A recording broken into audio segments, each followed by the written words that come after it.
Several weeks ago, I made this very simple L fence to be able to use on the table saw, and it was a very popular video. But one question kept coming up: and how do you raise and lower this on your table saw? But to be able to answer your question, I'm going to do an additional video today showing you exactly how that you can raise and lower this L fence, and I'm going to add another jig to it. I'm going to add a spline jig so that you can cut the splines for your various boxes and picture frames.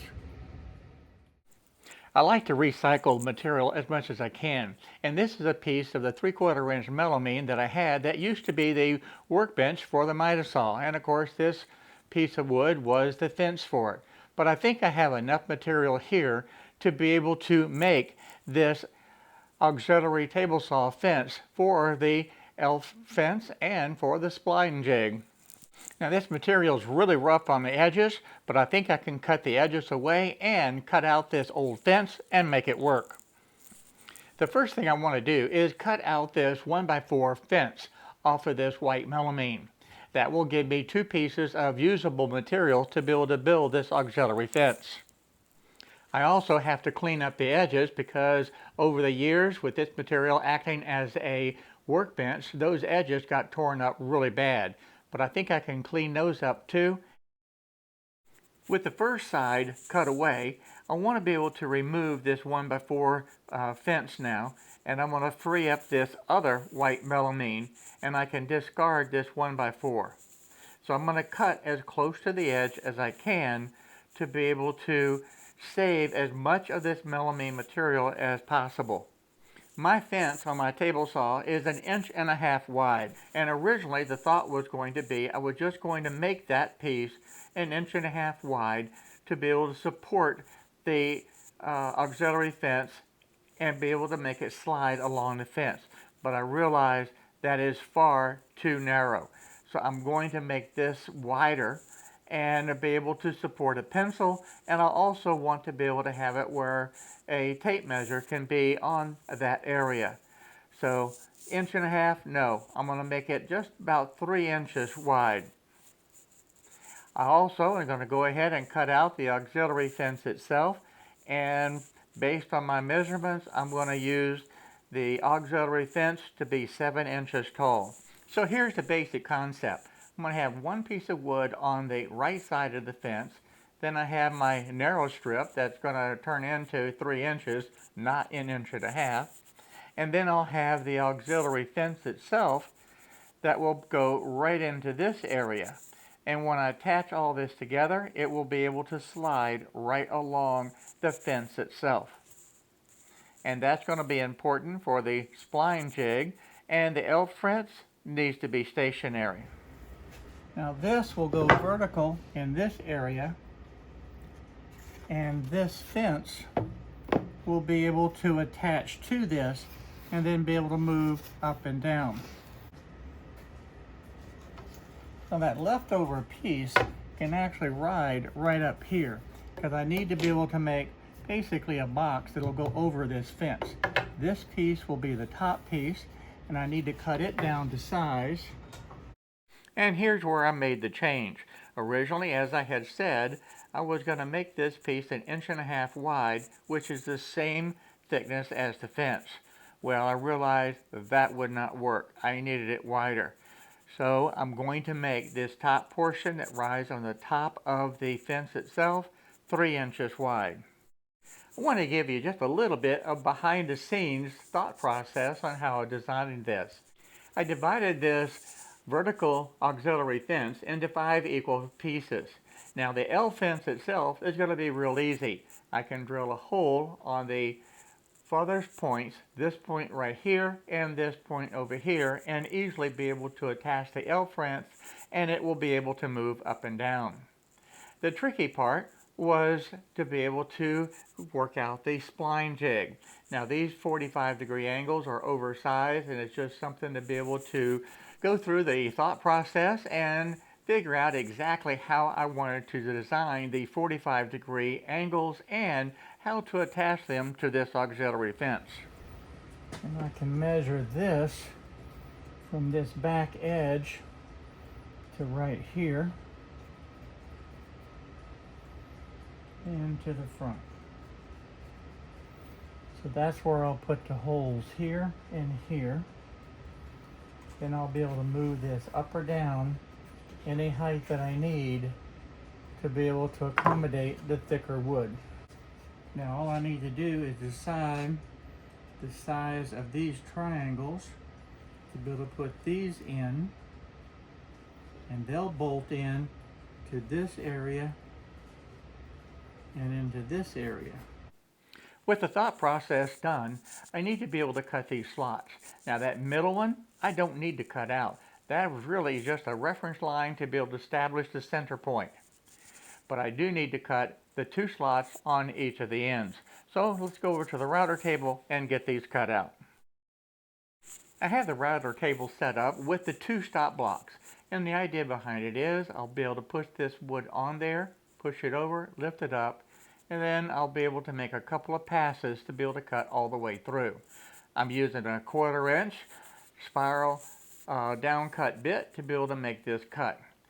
Once I get the first one, I can just flip it around and make the cut on the other end. And then I'll reset up the fence to be able to cut that second slot. I'm going to lower the bit now down to about halfway. So I'm going to cut 3/8 of an inch at a time. That way in 2 passes I'll be able to cut all the way through this material. So you can see I actually go through quite a bit of planning before I ever make that first cut. But I'm ready now. Everything is in place and I'm going to cut about halfway through the material. My hands are safe because the blade is not going to be coming through the surface of this material. So I'll just be able to cut right along and hit my stop block and be able to lift it up. So here's a look at that first pass, and you can see that's right on the center line, and it made the exact cut that I was looking for. Now I'll raise the bit and I'll be able to cut all the way through the material on this pass. Now this is where you have to be careful with your hands because the blade is going to come through the surface. Knowing exactly where that blade is, I can safely keep my hands away from that blade as I make this final cut, going all the way through the thickness of the material. Now the process stays exactly the same. I started at 1 stop block. I'm pushing over to the 2nd stop block. When I reach that, I'll be able to lift this material straight up and out away from that blade. Okay, I'm going to lower the blade down and then I'm going to cut the exact same slot on the opposite end. Now there's no change in the setup. It's exactly the setup for this other end. So I'll just repeat the process and make this cut in 2 passes. So here's a quick look at the first 2 slots that were cut with that setup. At this point, yes, I do need to change the fence around and be able to set up to be able to cut the next 2 slots. On this setup, the fence is on the opposite side of the bit itself. So I have to start at the other end of the stop block and move in this direction to be able to make this work correctly. But the process is exactly the same. So I have this first one done. I can just spin this around and I'll cut the second slot. Now, before anybody asks me if I was making multiple auxiliary fences such as this, yes, I would do this on the CNC machine. Quite frankly, it would be a lot easier. But because I had to design this as I went along, I didn't know how I was going to design this in the CNC machine to begin with. So yes, I made this all by hand. I want to see if I can clean this up a little bit. And yeah, that's going to clean up nice. It's time now to be able to assemble everything, and to do that I'm using 1 inch and 5/8 inch screws. Now this is more of a test platform. I want to see if this works well for the L fence and for the spline jig. And if it does, who knows, I may come back and design this in the CNC and cut it out that way and have something that's a lot more precise. I'm also thinking on some other things that I can do with this jig, and I may end up putting a higher auxiliary fence than just that 7 inches. But does it work? Yeah, perfect place for the pencil and the tape measure, so I can store that there. And does this slide back and forth easily? Yes, it does. So far, so good. To test out the L fence, I'm going to raise the blade up right up next to it, and I'll move the fence left and right until I have that blade right on the edge of the L fence. You want that tooth of the saw blade to be running right on that edge. So it's worth the time to take just a little bit of effort to make sure that's exactly where it needs to be able to get the accurate cuts. With that done, we can now test the different thicknesses. The first board is the 3/4 of an inch. So I can test that out and set that up. And all I need to do is put that little scrap in there. I'll lower that blade down. And just as before, I can now lower the L fence down to exactly where it needs to be. Tighten it up again, and I would be ready to cut the 3/4 inch.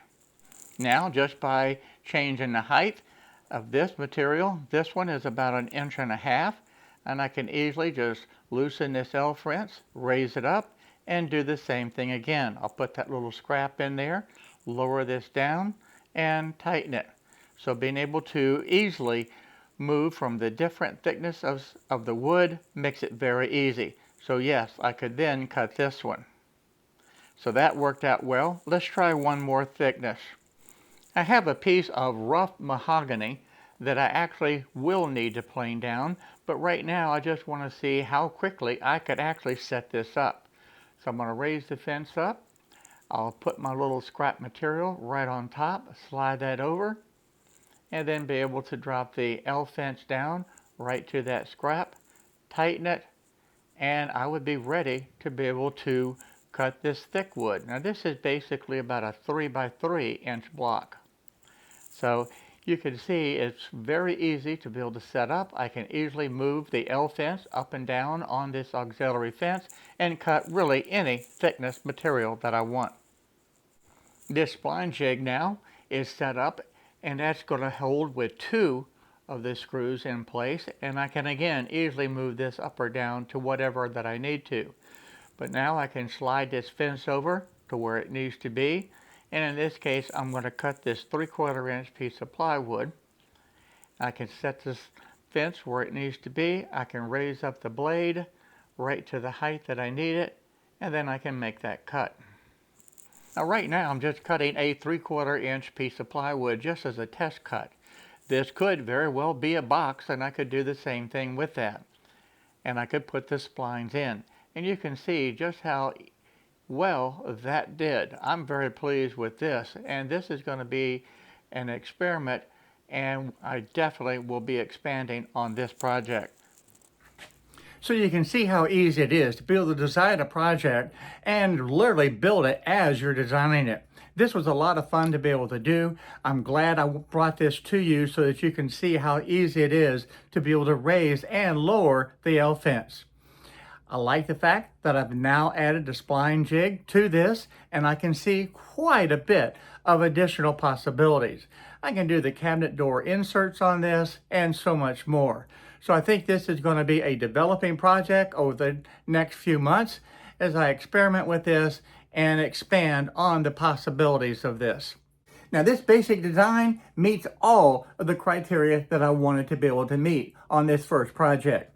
It allows me to raise and lower the L fence to the max height of the saw blade to be able to cut the thick material. And that's what I wanted. So I hope you could see how easy and effective that this process will be. Now, if you like this video, by all means, give me a thumbs up, and don't forget to subscribe right down there below and hit that bell notification. And take a look at these videos up here on some other tips and tricks that you're going to find useful that you can use in your shop. So until next time, I look forward to seeing each and every one of you in the next video. So bye-bye, everyone. See ya real soon.